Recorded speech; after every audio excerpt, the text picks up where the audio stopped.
E aí, o que que eu queria falar para vocês da minha empresa? Comecei há 20 anos atrás. Na época, eu fiz uma escolha de sair do meu trabalho e comprar um salão de beleza pronto. Depois a gente vai gravar um vídeo para você para te explicar quais as vantagens em você comprar um negócio pronto no nosso mercado ou você montar do zero, tá? Mas essa é a história de um outro capítulo. Então, para agora, eu comecei comprando esse negócio. Quando eu comprei, eu tinha apenas, acho que 4 pessoas trabalhando. Eu tinha 2 depiladoras, era um lugar específico de depilação e unhas, e acredito que na época 2 manicures e uma recepcionista. Então eu entrei com uma cabeça jovem pensando: "Ah, eu vou conseguir tirar de letra isso, porque eu trabalho num banco, num grande banco, eu faço treinamentos, eu já dei algumas palestras, eu conheço as pessoas", e aí achava que eu era a última bolacha do pacote, né. E me ferrei. Por quê?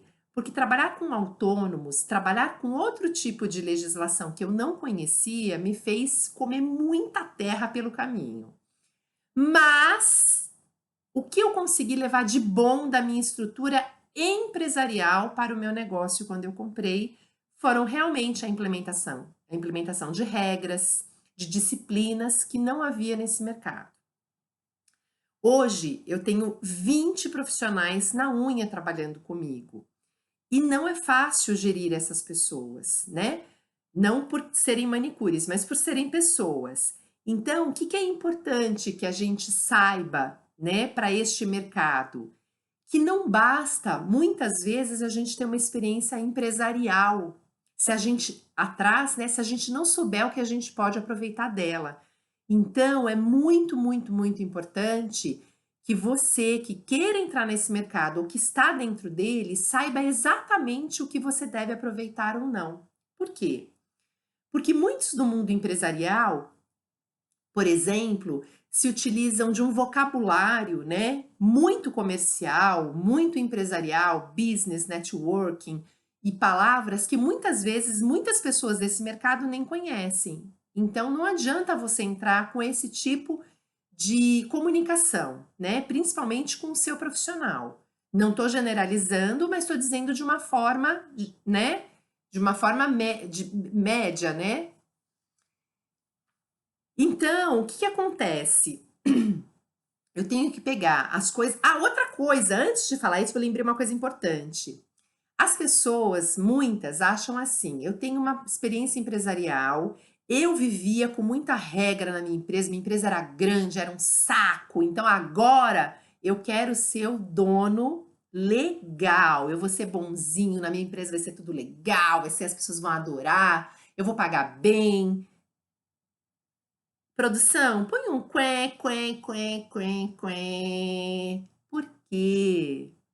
Por quê? Por quê?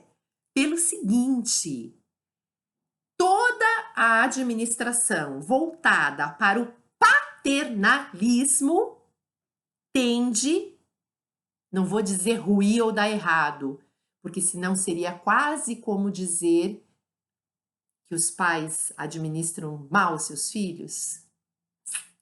Eu diria o seguinte: vamos fazer uma correlação aqui. Mães normalmente tendem a ser mais chatas. Mães cobram a escovação do dente. Mães ficam pensando: 10 minutos nesse banho, saia daí, criança! Mães pedem: não vai fazer nada, agora é só lição. Então, o que acontece? O que acontece é o seguinte: as mães têm um sistema educativo de regras e cobranças que alguns pais não têm, não por culpa deles, mas porque a própria mãe não deixa. E porque a nossa sociedade vive o paternalismo, aonde o pai sempre é afastado das atividades de casa, do cuidado com os filhos, e a mãe a vida inteira assumiu esse papel. Então a gente acaba levando isso às vezes para a empresa. E é exatamente aí que está o erro. Quando eu tenho uma administração paternalista, eu caio nos erros de não dar uma advertência quando é necessário, eu caio no erro de não fazer uma regra, de colocar uma meta e não cobrá-la. Então, quando a gente pensa em entrar nesse mercado, a gente tem que pensar em como eu vou ser como administrador, né? Quem eu serei como administrador? Toda a minha bagagem de vida vai influenciar nas minhas decisões, né?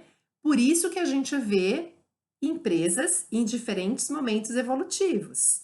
Então, você que está chegando, que não conhece a história do mercado da beleza, ou você que já faz parte dele, eu não sei se você está vivendo isso. Eu não consigo controlar a minha equipe, eu não consigo fazer com que eles respeitem as regras, eu não consigo implantar nada aqui porque eles são autônomos, então tem a coisa na cabeça. Se ele é autônomo, eu não posso mandar nele, né? E a gente vai aos poucos, a cada vídeo, a cada aula, esclarecer um pouco disso para vocês. Então, o que é importante efetivamente? A gente estudar o mercado, estudar as pessoas que vão trabalhar conosco, nos conhecermos como pessoas no trabalho, porque nós no trabalho somos muitas vezes um tipo de pessoa, em casa nós somos outra, né? A gente veste as máscaras da sociedade diariamente, mas como é que isso influencia na minha gestão, né? O que eu aceito, o que não tem negociação na minha gestão. Então, se eu não me conheço como empresário, quais são os meus limites?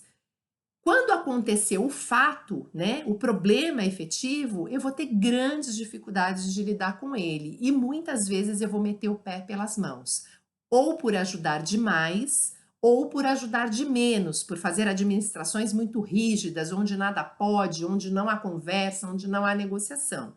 Eu vejo mais a administração paternalista, que é do tudo pode, né? Pai, posso pintar minha cara de roxo? Pode. A mamãe vai brigar, não tem problema, depois a gente limpa. Pai, hoje posso comer no jantar só chocolate? Ah, hoje pode. E essas informações a gente não vai percebendo que vai criando, se não forem exceções somente, vão criando hábitos ruins para sua equipe. Então, é importante que você entenda como funciona tudo isso, como funciona. É como se fosse, se a gente fosse falar assim, bem de qualquer jeito, assim, mas é como se fosse uma administração da casa, né? Tudo que você deixa para o seu filho, né? Ele pega isso de uma forma e começa a entender os seus macetes e começa a fazer as coisinhas que ele sabe que pode e que não pode. Ele começa a ter esse entendimento. Ah, eu vou encher o saco, ela vai deixar.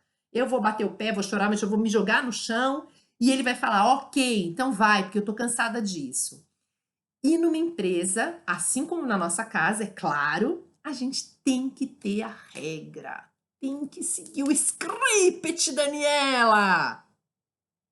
Daniela, você está seguindo o script? Minha querida sócia agora diria: não, ela não está seguindo o script, eu vou ter que produzir muitos PDFs. Mas vamos continuar. Então, o que eu quero falar para você? Que vai entrar nesse mercado. É um mercado muito promissor, a gente tem muito mercado pela frente, mas hoje a gente tem um cliente exigente. A nossa empresa não pode ser extensão da nossa casa. Ela tem que ter regra, ela tem que ter profissionalismo, ela precisa ter formalidades, mas ela pode, com tudo isso, com a formalidade, com a lei, com tudo, ser uma empresa feliz, ser uma empresa harmoniosa. Não tem nada a ver uma coisa com a outra. Eu não preciso porque eu tenho que ter uma regra ser a mais chata do mundo. E eu não preciso, porque eu tenho uma regra a cumprir, que eu não preciso ter os meus momentos de quebrar essa regra, ter a minha exceção. O que eu preciso é passar nesse funil essa avaliação e saber quando realmente é importante que essa exceção aconteça. Porque senão eu vou abrir precedentes para as outras coisas. Então, para finalizar, vou finalizar. Continua assistindo os vídeos, né, o curso inteiro, que a gente vai falar de muitas outras coisas importantes. Então, há 20 anos, eu administro, junto com a minha sócia, um negócio que só tem os serviços de depilação, unha e massagem hoje. Pois a gente vai falar um pouco sobre cada serviço e o porquê de sim ou não, mas com toda a legislação, com todas as regras e, acima de tudo, uma empresa harmoniosa. E acho que a gente pode se considerar, sim, uma empresa feliz. Te vejo logo.